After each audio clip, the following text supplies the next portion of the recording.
বশীকরণের তালা চাবির কামাল।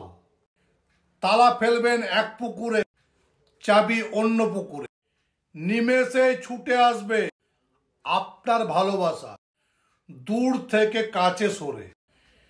তাই ভিডিওটি ভালো করে মন দিয়ে দেখবেন, স্কিপ করবেন না। পুরো ভিডিও না দেখলে আপনি অনেক কিছু হারিয়ে ফেলতে পারেন। আগে বলবো, যারা আমার চ্যানেলটিতে নতুন তাদেরকে বলছি, আগে চ্যানেলটিকে সাবস্ক্রাইব করে আমার পরিবারের একজন সদস্য হয়ে যাবেন এবং বেল আইকনটিকে প্রেস করে রাখবেন, যাতে আমার ভিডিও দেওয়ার সঙ্গে সঙ্গে প্রথম নোটিফিকেশনটি আপনার কাছে পৌঁছায় এবং আপনি ভিডিওটি খুব মনোযোগ সহকারে দেখতে পারেন, যাতে কোনো অসুবিধা না হয়। তো বন্ধুরা বলে দিই, আগামী 25/11/2025 আমাকে পাচ্ছেন কলকাতা সোদপুর চেম্বারে। 26/11/2025 আমি থাকবো বেহালা চেম্বারে। 27/11/2025 আমাকে পাচ্ছেন মেচেদা চেম্বারে। 28/11/2025 আমাকে পাচ্ছেন আরামবাগ এবং পূর্ব বর্ধমান চেম্বারে।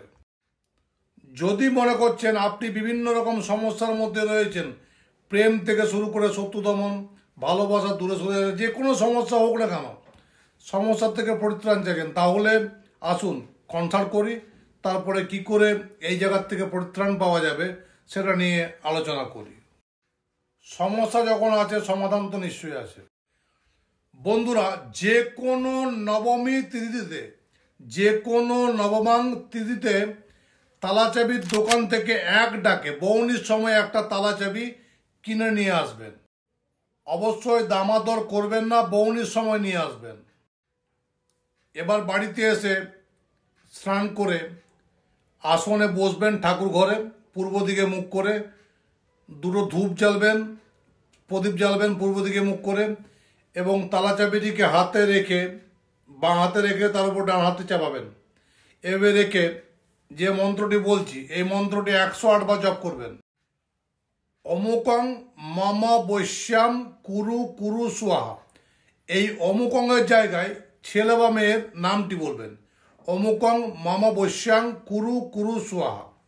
এই মন্ত্রটি আপনাকে 108 বার বলতে হবে। এই মন্ত্রটি 108 বার পাঠ করা হলে 28 বার এই মন্ত্রটি পাঠ করবেন, যেটি এখন বলছি।